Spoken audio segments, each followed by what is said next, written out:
Hey guys, welcome to my full Sanhua guide video. In this video I'm gonna showcase you how her kit functions, what her best themes are, what her best echo sets are, and most importantly some hidden mechanics, some tips and tricks. Let's get into the content. First of all, I'm gonna showcase you what her kit does, how she functions, and what her passives are. If you already know all of that, you can skip this portion of the video to the timer shown on the screen. So, let's showcase how her kit really functions. I'm using this tutorial because I think it's a really nice way to showcase her parts of the kit. So, she has a 5-hit combo with her normal attacks. 1, 2, 3, 4, 5. Looking like this. She's a sword user. Yes, yes, yes.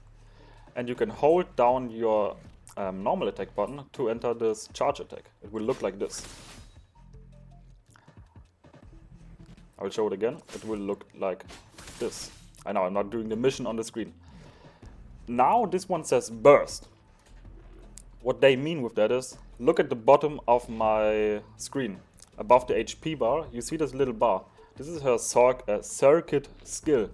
And if you hold down your mouse button, you will enter this mode where the thingy goes left and right. And once it's in the blue area, you will enter this charge attack. Okay, now this is her plunge attack. Boom. And this is her skill. Her resonance skill, yes. And this is her ultimate. Very pretty, very nice. Dealing a lot of damage. Both are creating an ice wall. And when you have an ice wall on the field, you can shatter the ice wall with your charged attack. It will look like this. And this one will also work when you have your ultimate on the field. Let me showcase that real quick as well. So this is her normal skill. Charged. And now we have her ultimate ready. And you can actually trigger her ultimate and her skill with this charge attack. So let's do both. Her ultimate, now her skill. And enter the charge mode and explode for massive damage. Let's also talk about her passives real quick. So this is one of her passives, which is just more skill damage after you've used your own intro skill. Very nice, very helpful. And this is her other one. After you do your 5th basic attack of the combo, you will deal some more damage with your ice burst. Very nice. Her intro skill slams down an ice wall, but you will see it in a later part of the video. Once more. And her outro skill actually gives the next character an 38% damage bonus on their basic attacks. You will want to consider this one for team building, because you would like some characters that can do some decent basic attack damage. You can do some funny things with the charge attack. If you just hold it and spam the minigame, it will look like this. That's pretty fun, isn't it? Oh, I missed it there for a second. And she can also juggle up enemies. Let's see if I can give a good example of that. I cannot, okay. I'm gonna showcase a video clip here of her doing a combo with her charge attack, juggling an enemy up in the air. Yeah, that one really requires a lot of skill. You basically just spam your charge attack into your normal attack once sometimes, once the enemy is already airborne. Let's try again real quick. Let's make him airborne. Yeah, like this, right? You basically spam the auto attack and the charge attack button. And then you can juggle them in the air until you either run out of stamina or run out of skill.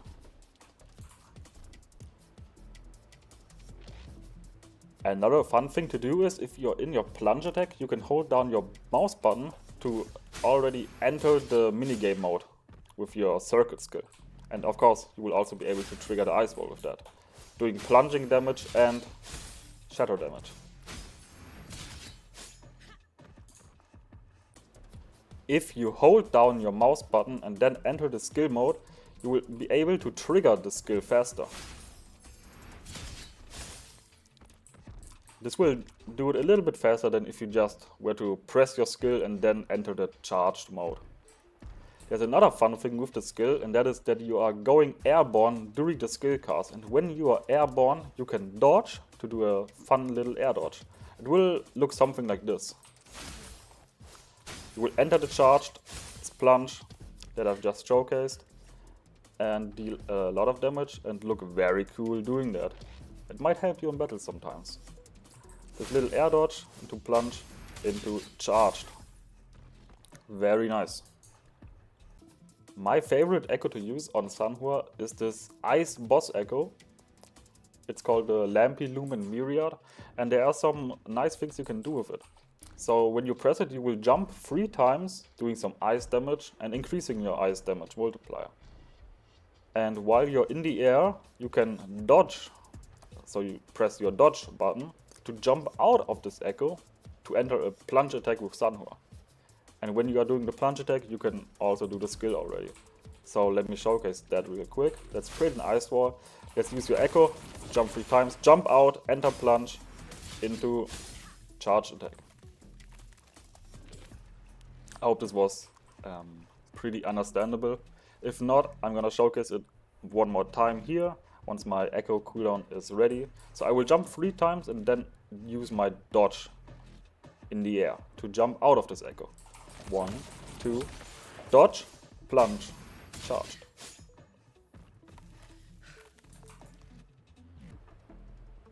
Something that is good to know is that if you have your ultimate ready and your skill at the same time and you want to trigger some massive burst damage with your charge attack, it's recommended to firstly do the ultimate and then do the skill, then do the charge attack.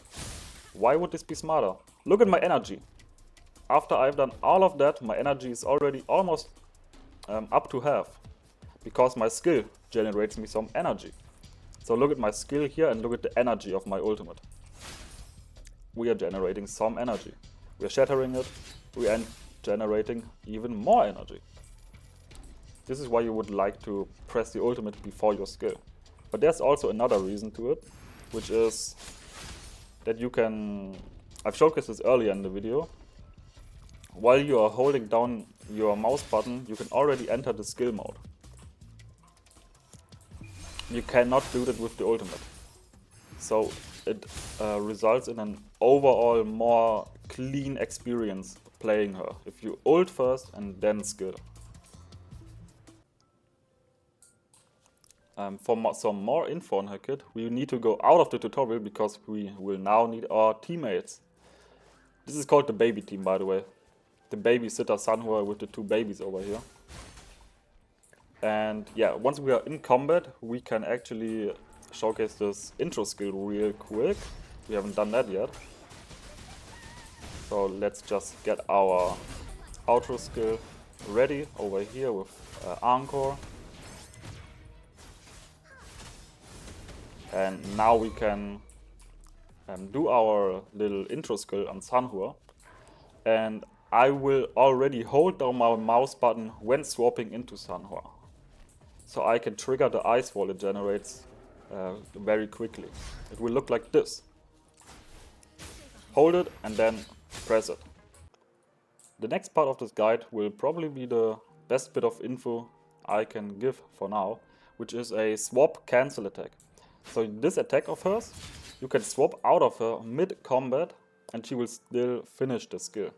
You can also swap back into her during combat and she will finish the skill on field. And yes, she will also trigger the ice wall. So let's showcase it on the enemies over here. Let's put an ice wall, do our skill, charge out, and she has still finished it, even though we are on field with Encore at this time. Now let's try to swap back into her during her skill cast. Like this, okay? Boom. Go out, do an attack here, and go back to her. And she's done a little attack. You can also do this without the ice wall. I want him to do an attack first. There we go. Let's do this. Swap out, do some attack here, go back to her. For some more insight on how this all works, you can watch a video from Gaming. I will link it in the description. It was very helpful and detailed for this whole swap back cancel mechanic. And this is one you can do with Sanhua. So like you can press down your ultimate, you can press down your skill, you can swap out, and then still come back and finish your string. And dealing a lot of damage while she's off field, but actually on the field, dealing some incredible damage. It's a little bit difficult to do with the intro skill, by the way, so let's use it with the intro skill this time. Yeah, I wasn't able to swap back into her, but she was still able to trigger her little explosion of ice. So now without the intro skill, I'm still able to go back into her. As I've said, watch the video from Gaming in the video description, because he has done an excellent job explaining this whole mechanic with different characters. Her ice burst from a fourth circuit will generate a lot of energy for your intro/outro skill. It's called the concerto energy. And yeah, when you trigger those ice walls, when you explode them, you will generate a lot of energy for your outro skill. For echo sets, there are basically two you can use and then like a little combo of two more. So this is the one I use at the moment because I do not have a lot of echoes. It is just a 2-piece glacier damage bonus and 2-piece attack damage bonus. Most optimally, you would likely want to run the 5-piece damage bonus for the ice set. So 5-piece glacier damage, which basically just increases your ice damage the more basic attacks you do. And the other set you could use on Sanhua is the Moonlit set, the Moonlit Cloud set. It will just increase her energy regen, which is always nice to have, and her outro skill will now also buff the attack of the next ally. So in teams where you use Anchor or Lingyan, where she is like a secondary DPS, she will now be able to buff up the next person coming in with a lot of attack, so they can deal even more damage. This is one of her best teams, if not probably the best team at the moment, which is involving Sanhua, Anchor and Verina, 2 5-star units, 2 babies, 1 mommy. She's basically the babysitter of this team. And this team functions very nicely because Sanhua is sharing her basic attack damage bonus into Anchor, who will then utilize her ultimate to deal a lot of basic attacks. And then there's some more swap cancel mechanics on Anchor. You can involve into Sanhua and then from Sanhua into Anchor, which really makes it a nice team to use. Like very fluid, because you can swap back so many times while both are DPSing on the field. And then you also have Verina here, because Verina is just the most OP unit at the moment, at least support wise. If you don't have Verina, you can also just use Baiji, which will do the same stuff. So another team you can do is actually with the Rover. The Rover is a very strong unit, and you can also do some swap cancel mechanics with the Rover. Again, watch the video from Gaming. He even showcases the Rover's swap back mechanics. And Rover herself, or himself, depending on who you chose, also uses her basic attack a lot, and Sanhua is also buffing those, so that's great. And so for some more teams, you can actually use Mortify or Mortefi, however you want to call it, because he will increase the damage of Sanhua's basic attack, more like charge attack, a heavy attack. So what Modify does is when you swap him out, he will give a 38% heavy attack bonus to Sanhua. And Sanhua will utilize this with her Ice Burst. So when they shatter, they will deal more damage. This team is very great if you want to make Sanhua the ultimate main DPS. Another team, which is also one of our top teams, involves a unit I do not have. which is Ling Yan. Let's imagine he would be here. It's a 5-star DPS unit, Ling Yang, who utilizes a lot of basic attack to deal damage. It would be a double ice DPS comp, and Sanhua is sharing her basic attack damage bonus to Ling Yang. Another little thing to mention is Tower of Adversary or AoE content. Sanhua is dealing a lot of AoE damage with her Ice Shatter. So if you have some groupers like Yang, for example, or the 5-star character jiyan, they can gather up the enemies so Sanhua can deal massive damage. This is one team to consider for AoE content. Welcome to the end of the video. I hope you learned a lot of this. I was a little bit nervous because it is the first video of this kind that I made, and my mouse and keyboard were a little bit loud, but I hope it was still a learning experience you could enjoy. And for now, I will say goodbye until the next one.